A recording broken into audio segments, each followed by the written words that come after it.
Aujourd'hui, je reçois une femme qui a été un gros coup de cœur pour moi dans la dernière année. Elle a vécu dans la nature, dans les grottes, au cœur du vivant, et elle utilise aujourd'hui sa voix, le chant, pour réveiller la puissance ancestrale qu'on porte en nous, les femmes. Elle va te parler de Marie-Madeleine et comment est-ce que notre voix féminine peut s'éveiller, se réveiller à travers l'héritage de cette femme-là qu'on n'a pas suffisamment parlé dans l'histoire. Aujourd'hui, je reçois Ève-Marie Roy.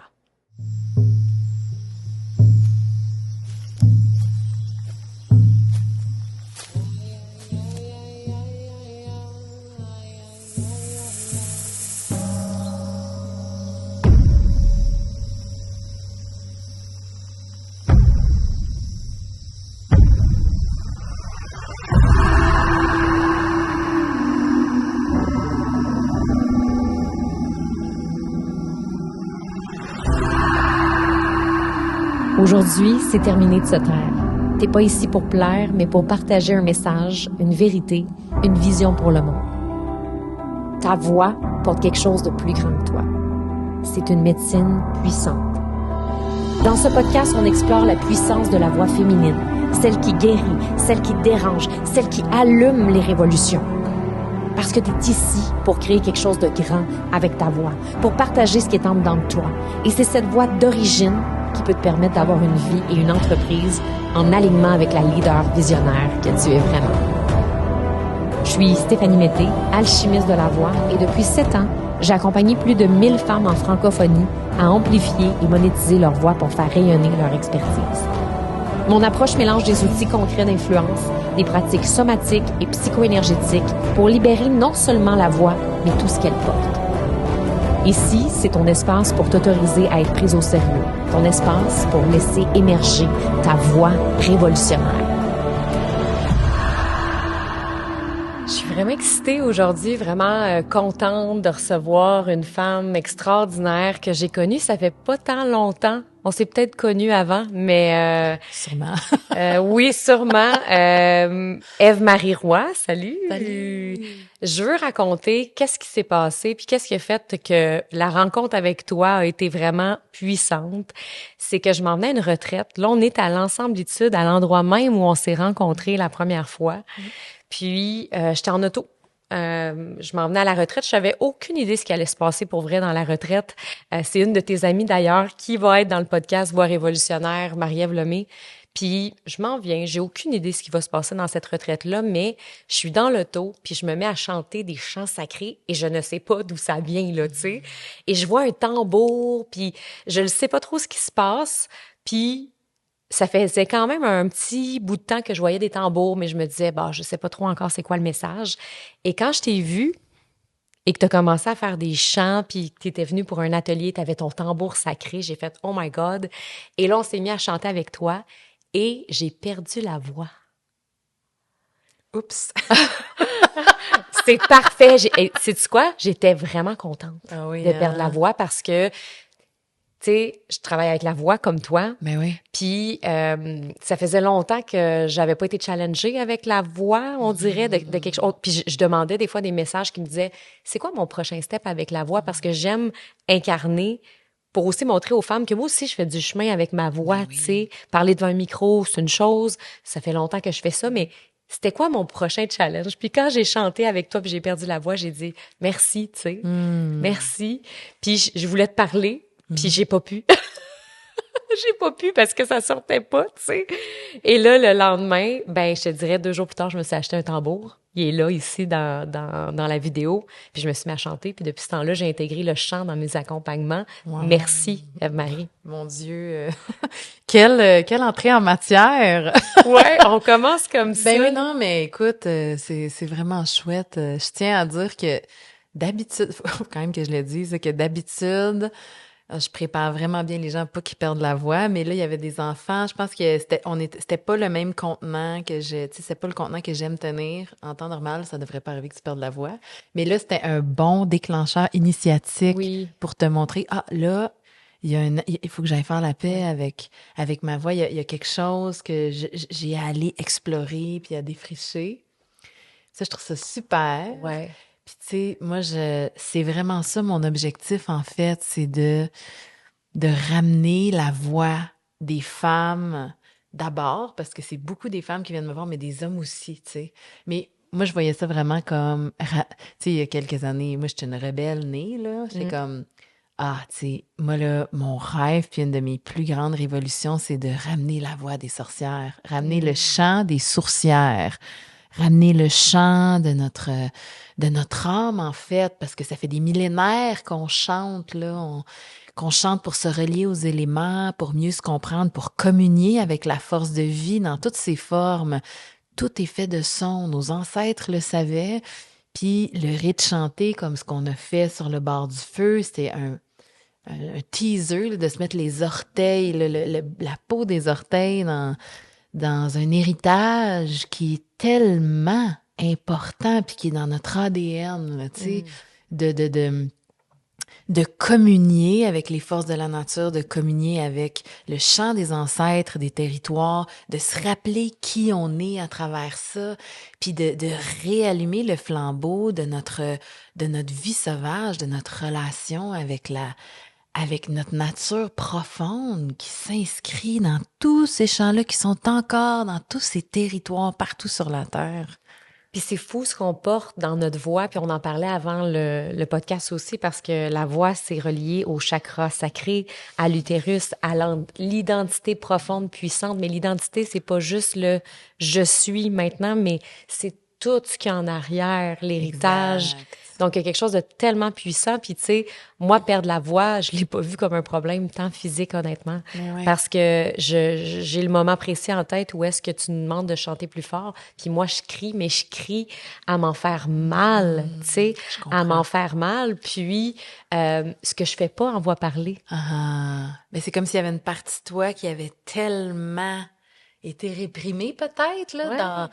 Puis, tu sais, t'es pas la seule, là. C'est immense les blessures de l'âme que les femmes portent par rapport à l'expression, parce que je veux dire, on est les descendantes, on est les héritières d'un féminicide sans nom qui a eu lieu après le Moyen-Âge central, qui, en fait, ça fait à peu près 2000 ans de génocide dans le Gorgoton, les Blancs, là. Mais toutes ces blessures-là sont entre nous et l'expression de notre âme. Puis, tu sais, quand on dit que depuis la nuit des temps, on chante, il y a quelque chose dans le chant pour moi qui est comme la rivière de l'âme. Se laisser traverser par l'encyclopédie de notre âme, puis apprendre à se découvrir, d'ouvrir les valves à ce chant-là qu'on porte, qui est porteur de toute une identité interdite. Tu sais, c'est pas pour rien qu'on est civilisé. On nous a passé dans le tordeur de la révolution industrielle. Là, on est dans la révolution virtuelle. Ouais. Puis, il y a un appel profond présentement dans cette bascule de l'ère du Verseau chez les femmes de retrouver la sagesse de leur âme, puis de l'aligner dans notre je suis, dans la direction, dans notre vocation. Puis je trouve que le chant de l'âme, le chant libre, libérer la nature de son chant, c'est extrêmement puissant pour récupérer notre interconnectivité. D'abord, faire la paix avec nos traumas, ou tu sais, du moins, je veux dire, on en a toujours, là, mais tu sais, d'aller... Les accueillir quand même. Exact. Ouais. La voix est un baromètre immense des blessures d'expression qu'on porte, puis de comment est-ce qu'on a été refoulé puis exprimé. Puis pour moi, quand je fais des cheminements avec les femmes, c'est vraiment ça, c'est... OK, tu sais, moi, je la vois, ta vraie voix, là. Elle est comme, en gestation, dans une partie de ton être qui a été interdite, qui a été shamée, qui a été muselée, brûlée sur les bûchers, exact. torturée. Tu sais, quand le mot féminicide, c'est pas une exagération. Oui, et là. tu sais que j'ai fait un podcast qui s'appelle « Être brûlée sur le bûcher numérique », parce que ça reste que, tu sais, il y a beaucoup de femmes entrepreneurs qui écoutent le podcast présentement, puis des femmes de tête, des femmes de révolution, des femmes qui ont des messages à partager, puis on sait que le message, il est profond, là. C'est pas un message qui est en haut, c'est un message qui est connecté, puis les femmes, en ce moment, ont envie de parler. Il y en a qui elles le savent, là, elles le ressentent plus que jamais, là, l'espèce de sauvage qui veut sortir, puis en même temps, elles ont la chienne parce que les réseaux sociaux, c'est devenu le nouveau tribunal, tu sais. Ouais, moi, j'y ai goûté, ma fille, là. Moi, j'ai été dans le tordeur à ce niveau-là pendant la COVID, là. Extreme. Mais je pense que ça a donné beaucoup de courage aux femmes aussi, puis aux gens de prendre leur place. Fait que 100%, je suis d'accord avec toi. Puis, ben, tu sais, je veux vraiment saluer ton travail, puis toutes celles qui nous écoutent. Yes. Pour votre courage, puis je pense que les femmes aujourd'hui, on a cette responsabilité de changer le monde. Ben oui, rien de moins, mais c'est vrai. C'est pas pour rien que ça s'appelle Voix révolutionnaire, c'est It's time, girl. C'est très hot que tu fasses ça. Je t'honore et te célèbre, Stéphanie. Ben toi aussi, je t'honore et te célèbre. Il était temps qu'on se rencontre. Il était temps que tu viennes à mon podcast, pour vrai, parce que c'est tellement puissant ce que t'enseignes. Puis là, je me suis mis à regarder ce que tu faisais aussi, parce que là, quand je t'ai découvert, j'ai fait cette femme-là, genre, je veux être son amie, tu sais, genre, je veux qu'elle me parle pendant des heures, tu sais. Puis là, j'ai vu que t'avais une grande fascination, connexion, je sais pas le mot exact, mais de Marie-Madeleine. Et Marie-Madeleine, ça a été une des femmes les plus réprimées de l'histoire. Et en même temps, c'est à travers elle qu'on peut reprendre nos racines, notre voix. 100%, parce que, tu sais, je veux dire, il y a rien de plus anti-dogme que Marie-Madeleine. Parce que Marie-Madeleine, puis ça, je vais le dire, parce que dans le New Age, le monde, il parle de Marie-Madeleine, mais quand tu vas fouiller dans l'histoire, puis moi, j'aime juste beaucoup... peut-être donner une mise en contexte pour les gens qui écoutent, sont comme, c'est qui Marie-Madeleine? Oui, c'est ça. C'est là que tu t'en vas. Que je m'en vais, t'inquiète. OK, on est les enfants du mythe judéo-chrétien. Si on a un repère spirituel dans notre société, dans notre civilisation, c'est le petit Jésus sur la croix. On s'entend, hein? Oui, c'est lui qu'on connaît. Oui, c'est le seul genre de repère spirituel convenu auquel on a eu droit. Puis il est extrêmement morcelé par le pouvoir politique romain, etc., etc. La vraie histoire, là, moi, je suis une passionnée, je suis un petit peu historienne. Là, ça fait 14 ans que je fais des voyages dans le sud de la France, des voyages de recherche. Je cherche le sens de nos origines. Ça, j'étais comme... Quand tu connectes avec ta voix puis que ça monte de ton creuset, là, du fond de ton utérus, là, parce que disons-le, c'est de là qu'elle vient la voix, puis c'est là que l'âme. J'en parle déjà dans le podcast, les filles sont habituées. OK, super. Bon, ben moi, ça m'a amené à... Tu sais, moi, toute ma vie, j'étais comme Dieu le Père, le Fils, le Saint-Esprit, Dieu le... Là, j'étais comme plus capable de ta soupe pré-mâchée, patriarcale, dogmatique. Puis... j'ai vécu beaucoup de traumas dans ma vie, j'ai fait beaucoup de travail avec ma voix, puis mes traumas, puis mon histoire personnelle. Puis ça m'a amenée à Marie-Madeleine. Parce que Marie-Madeleine, c'est le pouvoir de la femme. C'est le pouvoir même de l'ésotérisme dans notre mythe fondateur. Si on peut appeler notre histoire comme un mythe fondateur. Puis dans le fond, Marie-Madeleine, c'était une très grande initiée et c'est le féminin christique. Attention tout le monde, oui, le Christ n'est pas un homme, le Christ est une énergie masculine, mais féminine d'abord et masculine parce que pour que le masculin s'incarne, il y a besoin d'un utérus pour créer la vie. Fait que quand on enlève à une civilisation puis à un peuple la vénération du principe féminin dans sa juste essence, on lui enlève aussi la capacité et les enseignements nécessaires pour plonger à l'intérieur, puis aller sentir sa vérité, son intuition, sa connexion. Fait que Marie-Madeleine, il y a 2000 ans, c'était l'épouse de Jésus, qui était avant ça l'épouse de Jean le Baptiste. Puis eux, il y avait une tradition très profonde et très importante qui était les rites de résurrection. Fait que là, c'est chamboulant ce que je dis là, mais Jésus n'est pas le seul ressuscité. C'était un rite qui était partout sur la terre, qui était très important. Et Marie-Madeleine Magdala, ça veut dire tour de garde, tour d'ascension de l'âme. Donc, Marie-Madeleine, c'est l'épouse de Jésus. Elle incarnait ses enseignements. Et quand Jésus s'est fait crucifier, selon mes études, il est jamais mort sur la croix, mais il a sacré son camp en Inde après, parce qu'il était comme traumatisé, ben raide.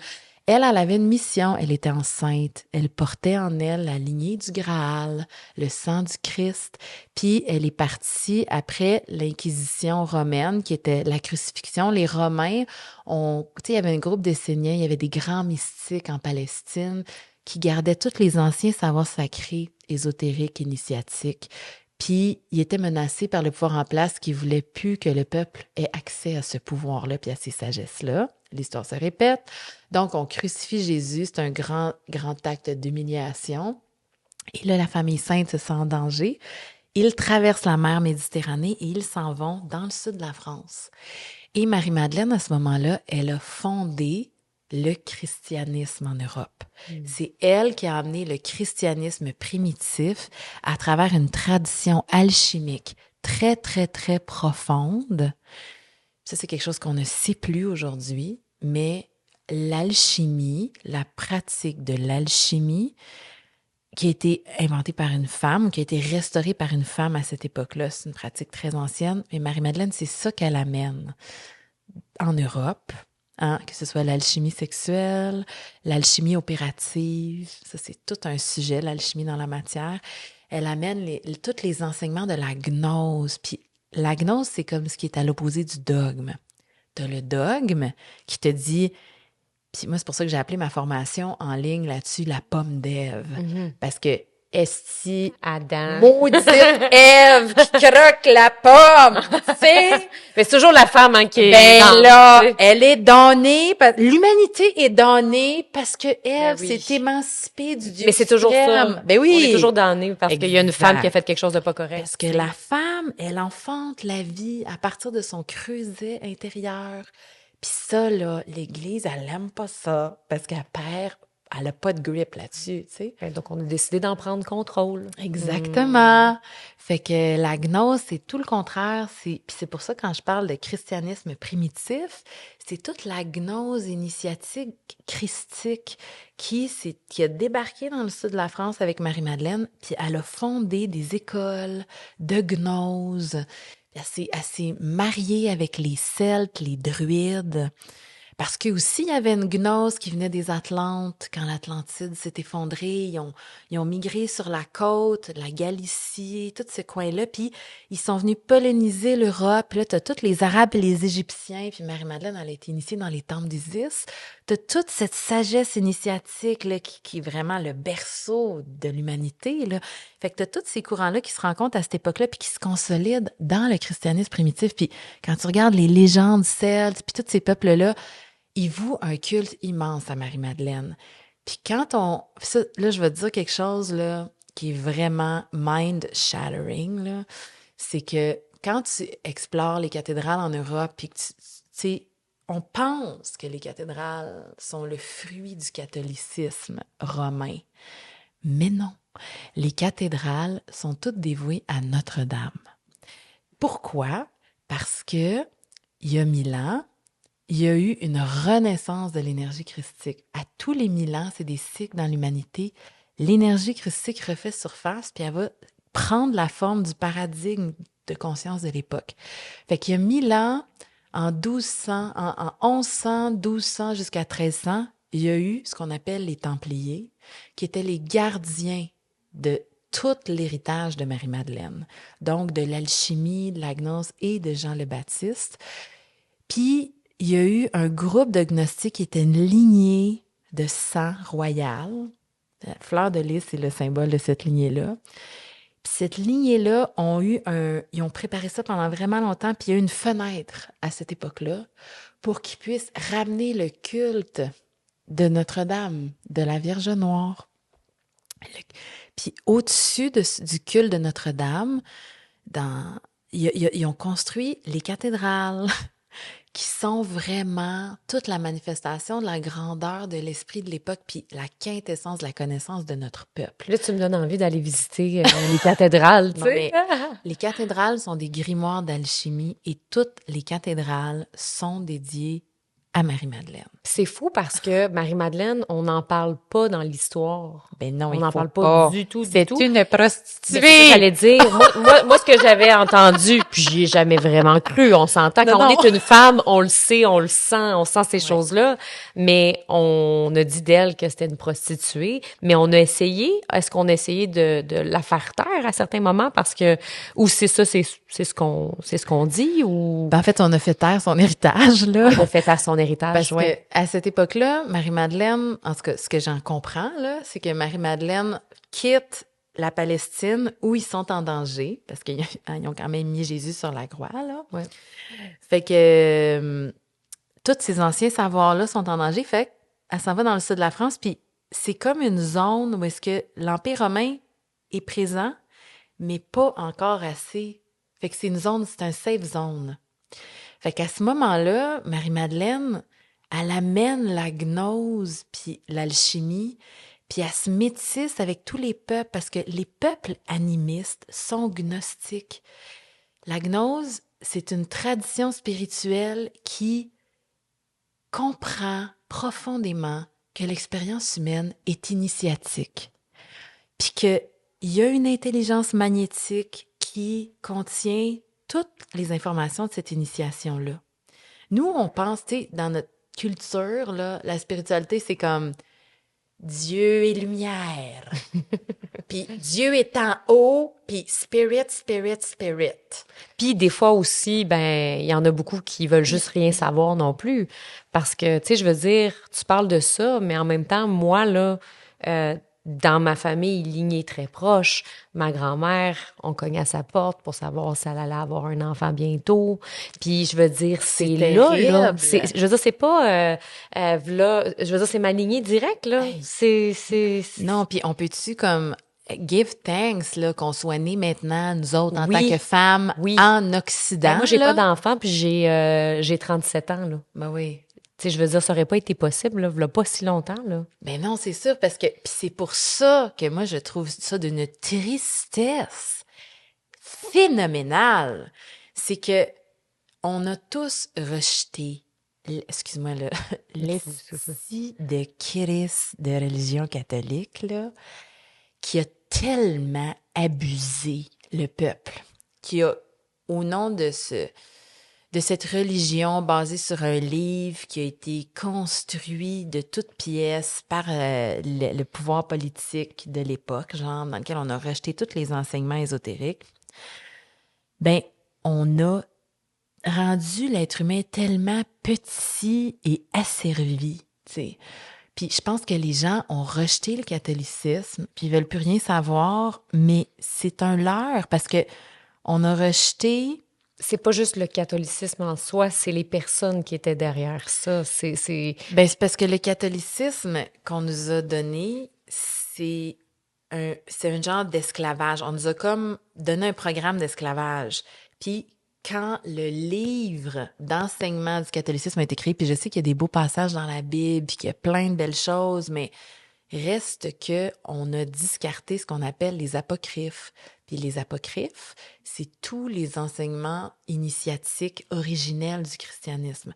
C'est pour ça qu'on a rejeté l'Église catholique, on a rejeté le dogme, et en rejetant le dogme, on a rejeté la plus grande niveau de connaissance de notre civilisation.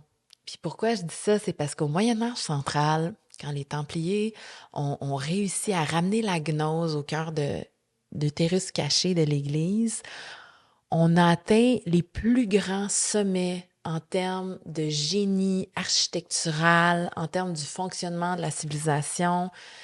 Puis tout ça, dans notre collectif à nous aujourd'hui, tous ces monuments, moi je tripe vraiment sur les cathédrales, là, c'est vraiment des parchemins de la quintessence de la connaissance de nos ancêtres gnostiques. Puis on a tout rejeté ça parce que on est comme « Ah non, c'est catholique ». Mais alors que c'est un mensonge complet, puis on s'est déconnecté de notre héritage. Puis on s'est déconnecté de notre identité en tant que peuple. On est tellement manipulable aujourd'hui parce qu'on Et est de tellement... notre voix. Et de notre voix, parce que Ouais. pour moi, cette voix-là, elle est profondément relié à toutes ces traditions-là. C'est l'espace qu'on va donner à notre « je suis » résonne profondément avec toutes ces lignées-là, tu sais. Puis pour moi, retrouver sa voix en tant que femme, c'est retourner... Dans ses connaissances, dans son héritage. C'est ça, c'est de tourner le dos à tout ce qui fait qu'on s'est détourné de ça, donc d'aller vivre, de développer la capacité de tenir nos traumas, puis d'aller chercher le trésor qui est enfermé dans ce qui s'est fragmenté de nous. Puis plus on retrouve notre voix, en tout cas, je vais parler pour moi, là, mais je sais que ça se passe pour les gens qui viennent me voir, puis pour toutes les retraites que je donne, ça transforme les gens. Ben oui. C'est que ça change l'identité. Ça transforme, vraiment. Oui. You know. Oui, oui. C'est ce travail-là. On vient de finir une retraite, puis c'est juste puissant, puis c'est fou parce que la voix concrète change. Mais oui. Le ton, la tonalité, parce que quand il y a quelque chose qui bouge à ce niveau-là, ça vient transformer, changer la voix et l'identité. Fait que c'est juste incroyable après d'entendre une sagesse où, je te donne un exemple très concret, tu sais, une femme cette semaine que elle arrêtait pas de dire au début de la semaine, super agitée, moi je suis tout le temps perdue, moi je suis TDA, moi j'ai de la misère à m'exprimer. À la fin de la semaine, plus ça du tout, là. Oh, oui. On est dans un ancrage, oui, là. une sagesse, un ancrage, un flow qui fait que tout coule. Il n'y a pas rien de... Tu comprends? Hein? Ben oui, je comprends parce que la voix, elle vient d'ici. C'est ça. C'est le siège de notre identité. Tu sais, c'est comme l'esprit descend, puis vient se placer ici pour que ça descende dans le corps. Puis quand on se met au diapason de ça, toute la sagesse est là. C'est pour ça qu'on a tué les femmes. C'est parce que c'était des oracles super puissants. Puis de placer sa voix, puis d'aller chanter cette voix-là, au début, ça peut être vraiment terrifiant puis bousculant parce qu'il y a plein de mémoires de trauma qui sont engrangées là. Oh, et on le ressent dans notre corps entier. Oui, des fois, le corps, il shake au complet. Ça, c'est bon parce que ça veut dire que ça libère. Mais après, quand tu es capable d'habiter l'espace qui a été créé, non seulement ta voix change, mais ta réalité change. Parce que, tu le sais, hein? Mm-hmm. Les femmes, on se retrouve dans notre assise, dans notre siège de sagesse. Puis ça nous amène à changer la réalité, les comportements qu'on avait pour faire du people pleasing, pour suivre un vieux programme. La voix de la jeune fille. Exact. Moi, ça me fait capoter. Les femmes, ils viennent, là, puis ils chantent à 2 sur 10. Puis là, je suis comme, tu me niaises-tu? Tu sais, je suis comme, tu sais, j'y vais doucement, mais il y a une partie de moi qui est comme, ah ouais, il sort la sauvage. Là, je pense que tu me niaises, là. Ouais. Ben oui, parce qu'on voudrait que toutes les femmes soient capables d'exprimer leur voix à 100%, tu sais. Oui, ça fait partie de ta mission, de la mienne aussi, oui, tu sais. Vraiment. C'est un chemin qui est progressif. Faut y aller une étape à la fois. Mais c'est comme... Oui, puis en même temps, je comprends. Opportunité, là. Mais je comprends. Des fois, moi, tu sais, d'une certaine façon, il faut respecter le chemin de chacune et ça peut être gros des fois ce qui monte quand on travaille avec la voix. Donc, c'est important de s'écouter puis de faire « je suis prête, je suis pas prête », c'est OK. Mais quand c'est nous qui guident, on aurait le goût que ça sorte pour tout le monde puis que ce soit comme la grande puissance. Puis parce qu'il y a tellement quelque chose de beau, c'est comme si après, tout se place, tout s'aligne, ça crée une empreinte dans le « je suis ». Puis moi, je te dirais qu'à quelques exceptions près, là, tu sais, ça fait 10 ans que je fais ça. C'est bien rare que quelqu'un sorte de mes retraites puis qu'ils n'ont pas sorti leur vraie voix. Tu sais, dans le sens que je les pousse puis je les amène à ce dépassement-là. Puis je me dis, là, t'as une opportunité, là. Puis les gens, ils sont venus parce qu'ils étaient prêts. Exact. C'est ça. Puis c'est comme, vas-tu choisir de réécrire ton histoire? L'histoire dans laquelle tu t'encapsules pour te définir. Vas-tu choisir de sauter dans ta grandeur d'âme? C'est vraiment ça, tu sais. Si tu es une femme visionnaire, que tu portes un message fort, mais que des fois, parler, vendre, être visible, te demande plus d'énergie. Parce qu'on le sait qu'on n'est pas toujours dans le mood. Il y a des fois où est-ce qu'on se sent vraiment hype, on a envie d'être là, présente, visible. Et il y a des moments où est-ce que ça nous tente pas pantoute. Et ça, c'est pas un manque de stratégie. C'est ton système vocal qui ne te soutient plus. Et c'est la raison pourquoi j'ai créé la formation Résonance, qui est seulement 44 $ et qui va t'aider à justement reconnecter à ta voix, à ta fréquence pour être capable d'attirer des clientes et des ventes sans forcer à tous les mois grâce à un système qui travaille pour toi. Ça t'intéresse? Ben, je t'invite à regarder le lien qui est dans les notes de l'épisode du podcast. La voix d'origine, tu l'as dit tantôt, c'est l'intro du podcast aussi. Hey, je tripais sur ton intro, là, j'étais comme... Yeah! Oui, c'est ça, exactement. Bravo. Puis j'ai le goût de te demander, toi, quand est-ce que tu as su que ta voix, c'était aussi une partie de ta voix VOIE?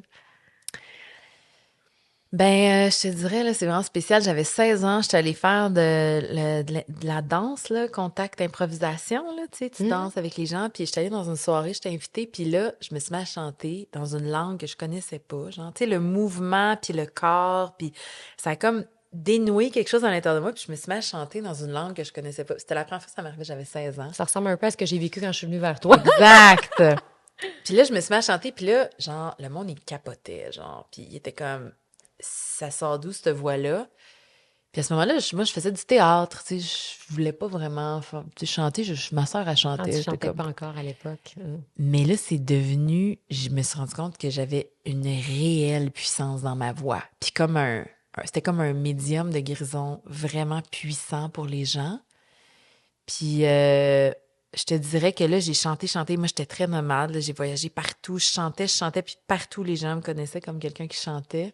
Et j'ai tellement d'affaires à raconter là-dessus, mais on va être succinct, là. J'allais vivre dans le bois avec rien. Moi, je voulais vraiment retrouver la vraie nature, là, tu sais. La vraie sauvage. Exact. Là. Ouais. Ça a été tellement important pour moi parce que j'étais tellement brisée de ce que j'avais vécu dans le monde, là, tu sais, que je me disais, non, tu sais, moi, j'avais un appel vraiment profond. J'étais comme, comment ça fait que je suis assise sur des bancs d'école depuis, genre, 15 ans, là?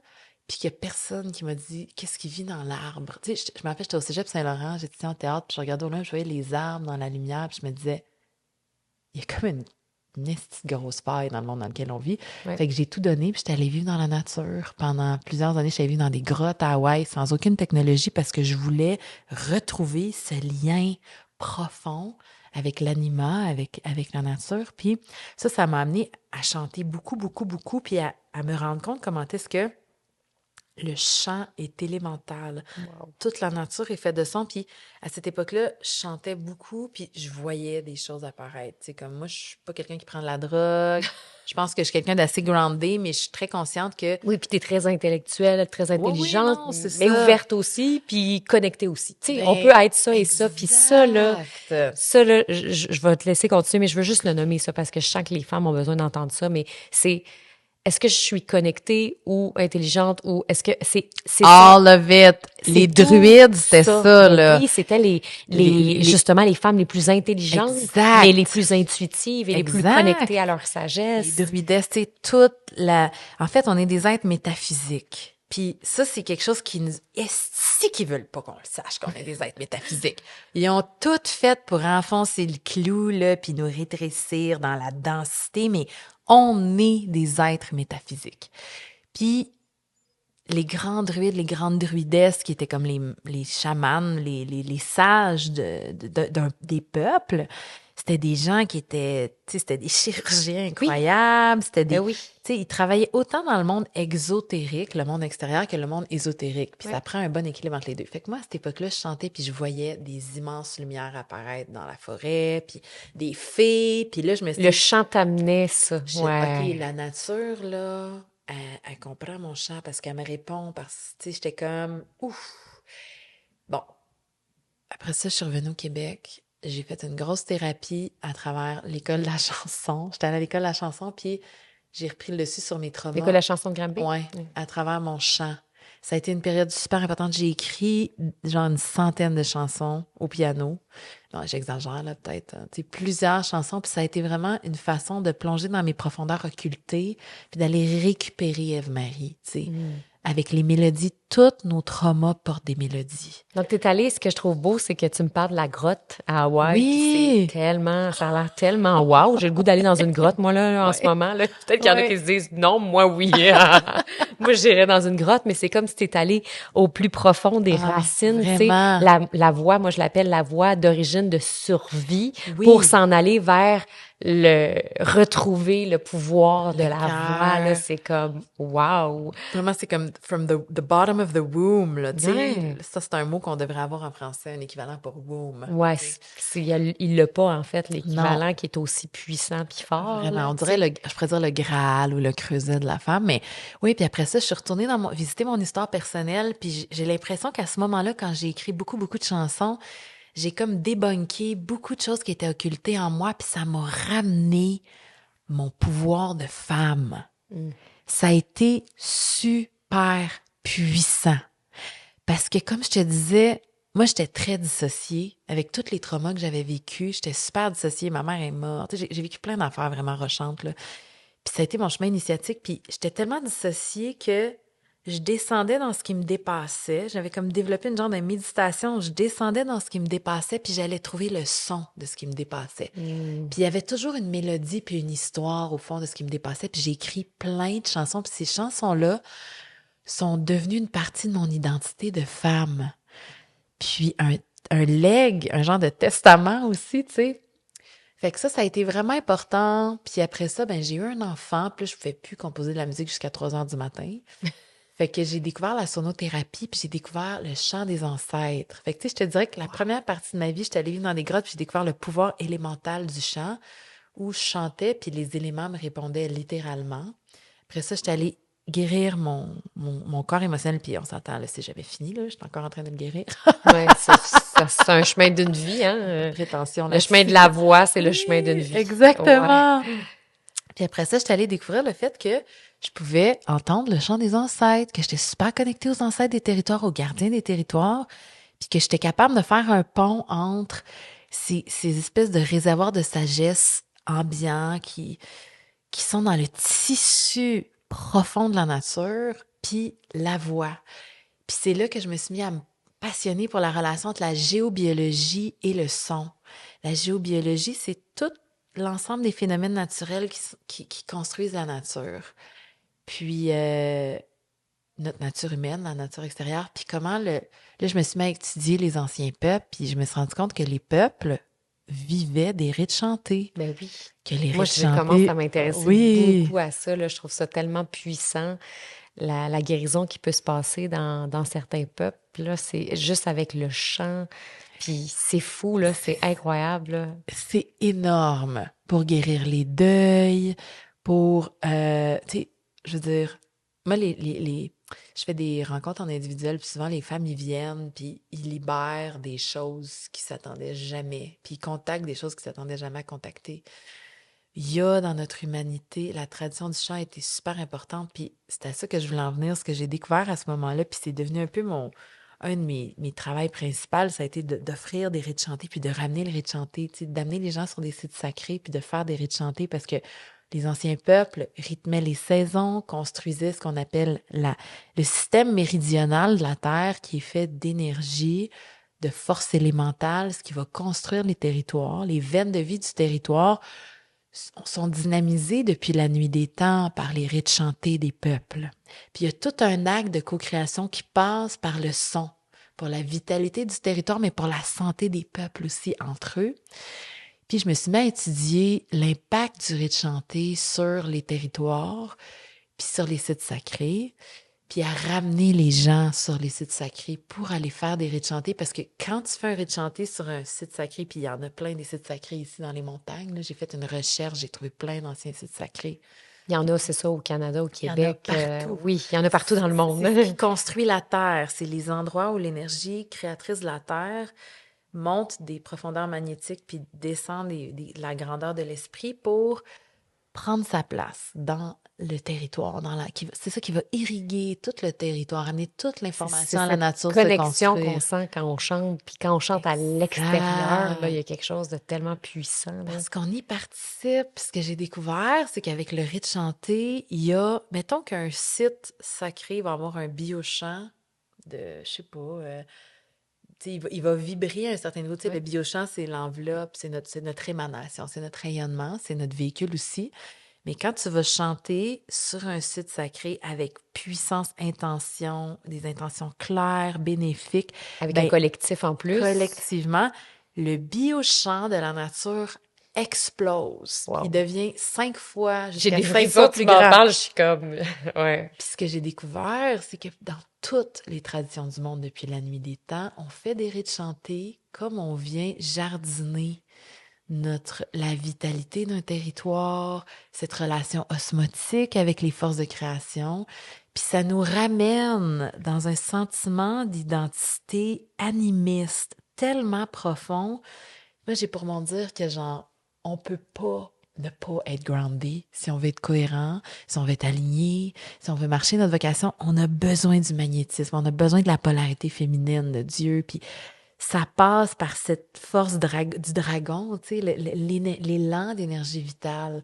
Puis le chant, c'est une façon extraordinaire d'aller toucher à nos origines, de se rappeler profondément qui on est, de s'induire des espaces où est-ce qu'on intemporel, tu sais, comme il y a des grottes ici dans la région, puis j'amène les gens depuis des années dans une grotte.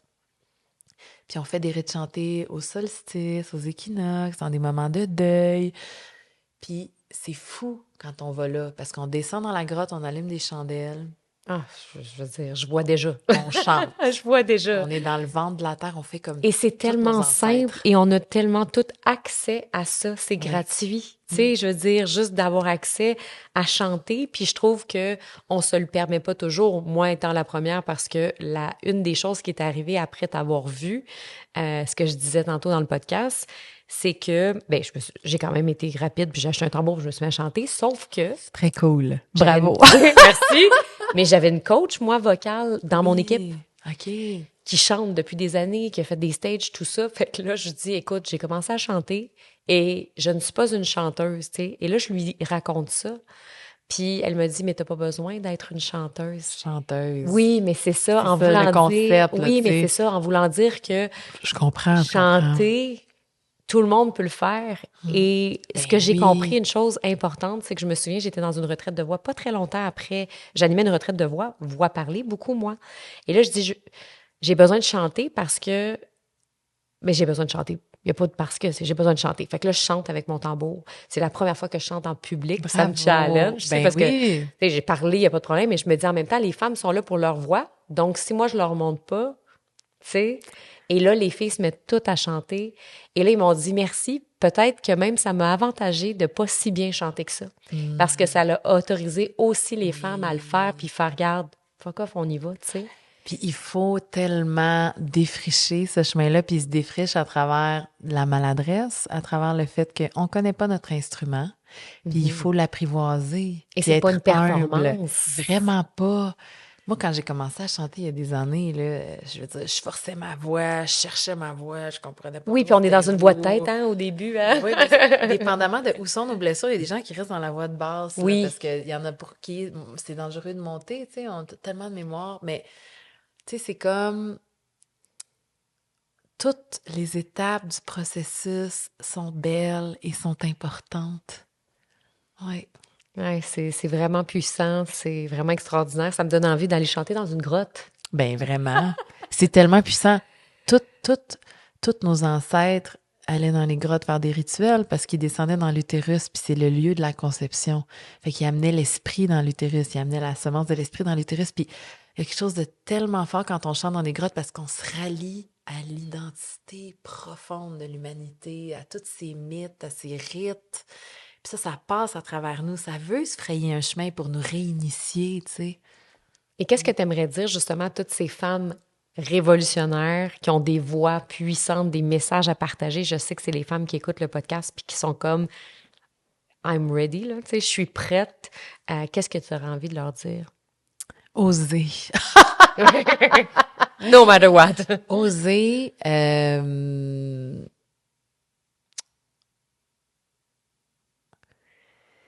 Il y a quelque chose dans la liberté qu'on va défricher à accueillir notre propre voix. Il y a une relation intime qui se crée avec notre féminité. Puis quand on défriche ce chemin-là, il va prendre sa place dans notre vie à plein d'autres niveaux.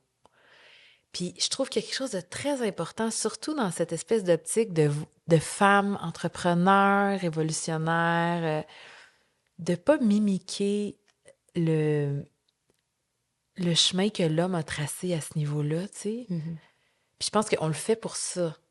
On veut amener l'essence féminine dans ce monde-là, mais je crois que d'aller à la rencontre de l'intimité de ta féminité me permet de porter énergétiquement, d'incarner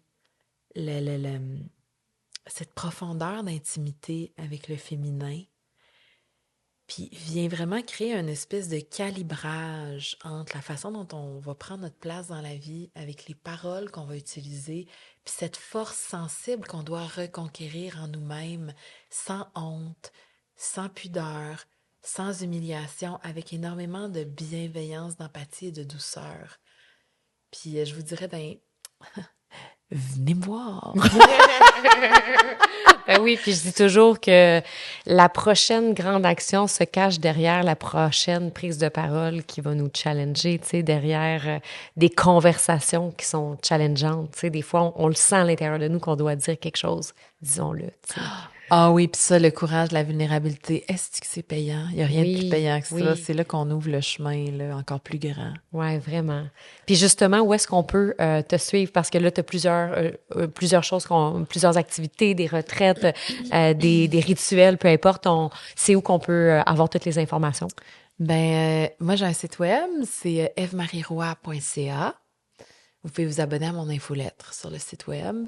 Vous pouvez vous abonner à mon compte Facebook. Je prends plus d'amis, là, j'ai topé mon nombre maximal, mais Eve Marie Roy sur Facebook. Je suis moins Instagram, mais Eve Marie Roy 33. J'ai aussi une chaîne YouTube avec de la musique. Je suis en train d'enregistrer 2-3 albums en même temps, de chansons et aussi de sonothérapie. Je vais partir une cohorte au printemps. Je pars une cohorte qui s'appelle le Chant de la connaissance. Wow. C'est une fin de semaine par mois avec des exercices. On va aussi visiter l'histoire qu'on nous a cachée.